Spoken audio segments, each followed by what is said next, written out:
Station, this is Houston. Are you ready for the event? Houston, this is Station. We're ready for the event. Bloomberg TV, this is Mission Control in Houston. Please call Station for a voice check. Station, this is Ryan Chilcote with Bloomberg TV. How do you hear me? Bloomberg TV, International Space Station. We've got you loud and clear. Fantastic. What an honor and a pleasure. Welcome to Ryan's Russia. I understand I have all 6 of you on board up there right now? Ryan, you almost do. Oleg's busy flying the space station. He's still hard at work, but we've got 5 of 6. Someone has to fly the space station. That's very excusable. How does it work up there? I want to ask you. There's 6 of you. It's a big station, right? Do you work in separate areas? Are some areas segregated, Russians only, some areas Americans only? How does that work? No, absolutely not. But it's a great question, Ryan. We've got we do often talk about there being 2 segments, there being the U.S. operational segment and the Russian segment, when in fact this is one space station, one crew, and we're supported, and the space station is largely operated by control centers all around the world. But from the perspective of the people that live and work aboard space station, this is one big team. Was that a mosquito he was just knocking down there? What? Maybe I shouldn't ask what that was. So, in terms of the size, no mosquitoes up here. In terms of the size of the station, do you find yourselves bumping into one another? How big is it, and how often do you interact?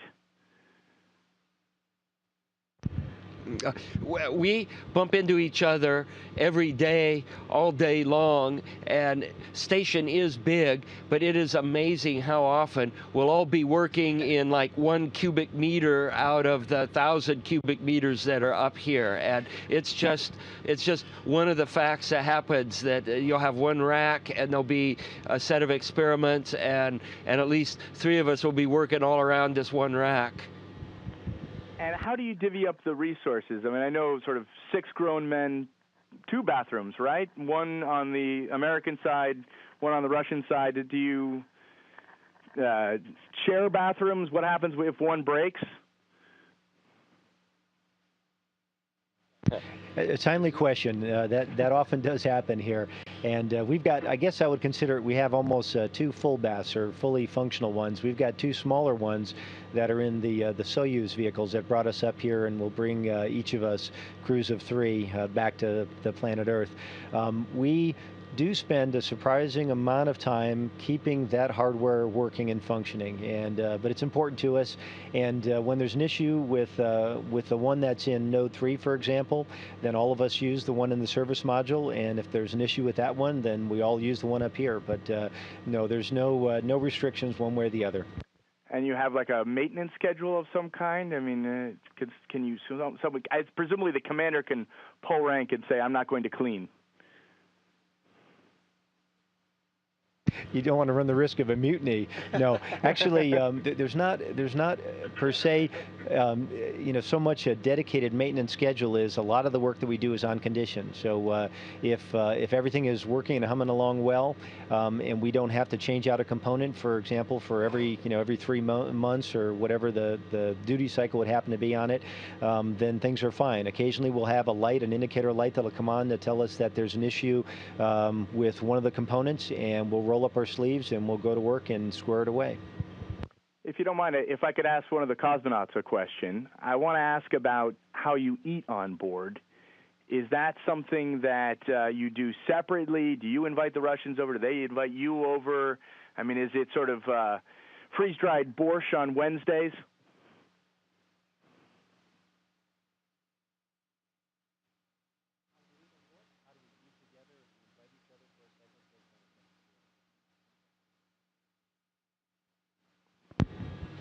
Thank you for a good question. We live here like one family, and we try to help to every one of us if we have time, of course. We have maybe not a lot of time, but we have a time be together, maybe during the supper or during the weekends. We have dinner together. We speaking about our problems, about our family, of course, on the earth, and we can see interesting program or movie together. What else? One of you celebrated your 40th birthday up there. Did you have a big party? Yes, we had two same parties of birthday parties, me and Anatoly here on board. It was a beautiful time because we were on altitude 400 kilometers over the Earth. It's like maybe record in the world. I think. And we had a beautiful party with beautiful songs of our commander, Daniel. He played guitar, beautiful songs. And we had nice food. It's like strong coffee, beautiful tea, and something snacks. It was a great time. I got to ask you, give me one thing that you think Russia does better when it comes to space flight, and one thing that you think the United States does better.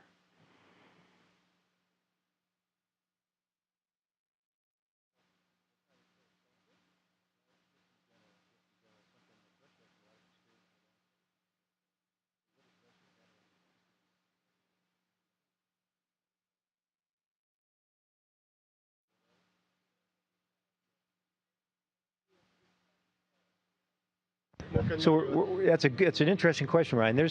There's a lot of aspects to it. If you look at just the day-to-day and the kind of things we interact with, stuff that would seem trivial sometimes maybe on planet Earth, there's certain ways that we package food on the food that comes up via the U.S. assets. There's different kinds of food that come up. So food is one thing. There's a lot of difference. We actually share quite a bit across the hatches, so to speak.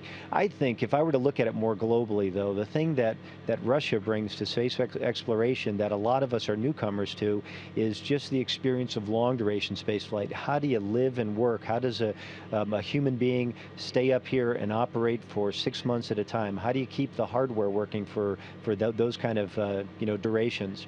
And on the U.S. side, we're relatively new to this. The European Space Agency astronauts, many of whom have already been flying and have a lot of experience on the Mir for long duration as well, probably already have a lot of that background. I think we tend to make things on the U.S. segment, things tend to be very, very intricate, very, very sophisticated, sometimes maybe at the expense of easy maintainability, I guess I would say sometimes. We're learning a lot of great lessons here on the modules that are forward of PMA-1. Let me ask you about the Soyuz, because that's the way up to the station now. I wanted to ask you, I guess this is you all came up now on the Soyuz. It must be very different than the shuttle.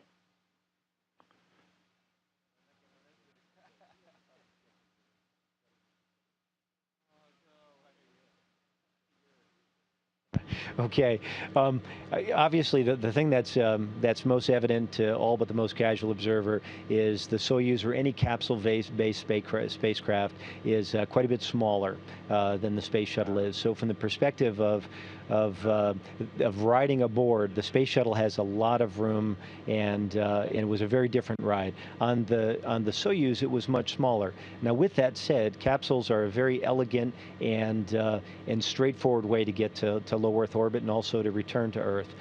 For me, it was great to have had the experience to fly in both types of vehicles. Soyuz affords us the opportunity to have a vehicle to act as a lifeboat for the entire duration that we're up here, for all of the 6 months. If there happens to be a serious emergency on board space station, in a matter of minutes, each of us, all of us, will get to our respective Soyuz, and those vehicles be ready to return Earth in real short order. So that's kind of a dual purpose aspect to those, and a very important one for long duration flyers.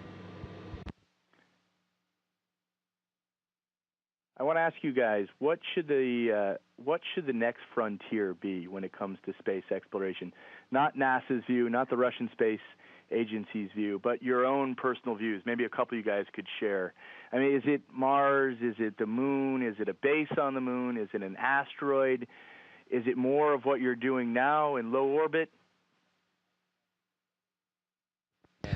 Well, I think all three of them are going to happen. I mean, everybody looks always at this moment and the budgetary problems of the next half year. But in the long run, humans will spread through the solar system. And I think the asteroid is a very interesting topic. I never thought about that before it came up. I think that's a very, very good one. But for sure, we will have bases on the moon. There will be mining on the moon. We will get great sources of energy. We will use the solar energy more, and then we will go to Mars. The problem is when. I always say in 25 years, but I said that 25 years ago as well. That's one of the things of spaceflight. We have to be very patient, but it will happen for sure. If you look at our state of technology, there's only about 4 general places we can go right now in space. We could do low Earth orbit. We could do something between the Earth and the Moon, and we call that the Earth-Moon Cis space. We can do something on the Moon and possibly go to Mars. And these are about the 4 general things that we can do right now or contemplate doing. And as far as I'm concerned, it doesn't really matter which one. You know, choose one, and the important thing is to choose one and stick with it for a long enough period of time so you can make some progress. And it takes about 10 years to make any progress in these fronts. So we have to choose one of these and roll up our sleeves and just work and work and work for about 10 years before we will see real progress on this front. Tell me about some of the traffic you've got coming up there. You've got it's being called the Cosmic Traffic Jam. You've got an awful lot of spacecraft coming up there over the next several months, don't you?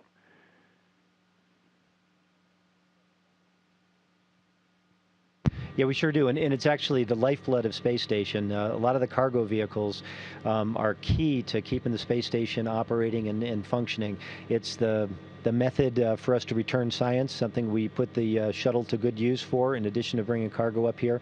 And SpaceX, the Dragon, their vehicle, which will launch, we hope, on April 30th of this month, will afford the capability of returning hardware from station.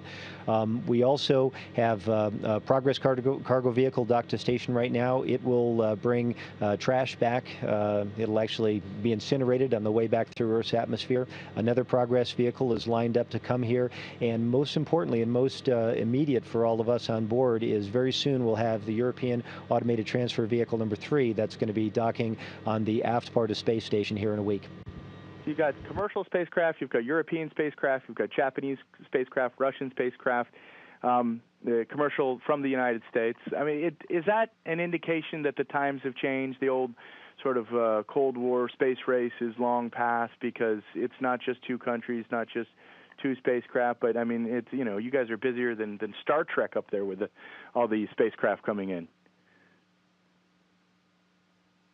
Yeah, I think, well, we are already for a while in this international era, and I think that's a very good thing. I really like it to work one day in the Japanese module, then do something in the Russian module, and European, American. That's very good. And I think we're getting into another new era, and that is the commercial space flight. So it's very interesting that the Dragon is coming soon, and that's the future. Like with all kind of transportation we have on Earth. In the beginning, it's new and it's some pioneers, and then the companies take over, and agencies go beyond and do new things and then continue with exploration. I think that's a natural process, and I'm very pleased that I'm here now when we start with it. SpaceX says they may have round-trip flights to Mars for, let me make sure I get this right, $500,000 in 10 years' time. What do you guys think about that? That changes everything, doesn't it? I think if we can greatly reduce the expense of getting things to low Earth orbit, it opens up in an unbelievable way space exploration for many more people than have had a privilege to do this so far. And I think probably all of us would share the sentiment that says the more the merrier. And as soon as you can have companies who are able to do this and be viable and in the private sector, then it greatly opens up the possibilities for spaceflight. Like Andre said, I think it's important for the really hard, very tough things to be done probably by nations and by nations' space agencies and ideally by nations working together. So those are the big steps that need to be taken, on a big scale, and they don't often return a lot on the investments in the near term. As soon as we figured out the Earth to low Earth orbit piece, and I think we're getting pretty close to that right now, then the time is ripe for commercial companies to be able to step in and take over that piece, and then the governments and the international space agencies will then take the next stride, and I think that's great. And I think the more vehicles that we have that are able to fly in space, the better it is for all of us. Now, a very important question. Have you tried Angry Bird Space yet?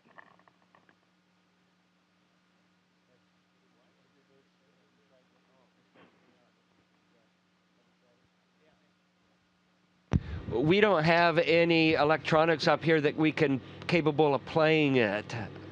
Oh, no video game. Yeah, it's too sophisticated for. It's too sophisticated for the space station, yeah. And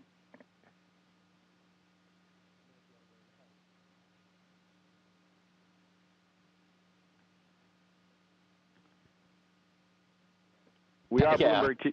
Sorry, go ahead. Ryan, you're still with us? Yeah. Look, I'm sorry, I thought we might have lost you. Sure. We are Bloomberg TV. We were wondering, how do you keep track of your investments when you're so far away?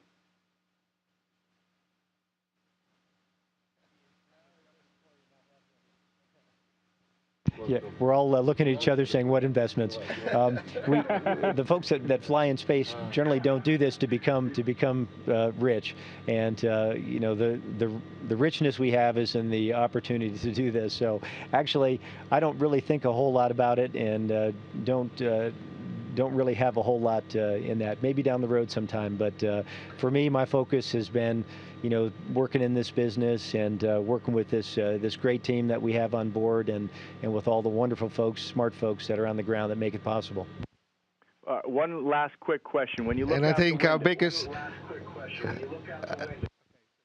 I was just saying, I think our biggest investment is our families, and that goes well. One quick question. When you look out the window, everybody wants to see, obviously you can see Earth. I think we only got about 30 seconds. You can see what, other planets, asteroids, space junk. What do you see out the window?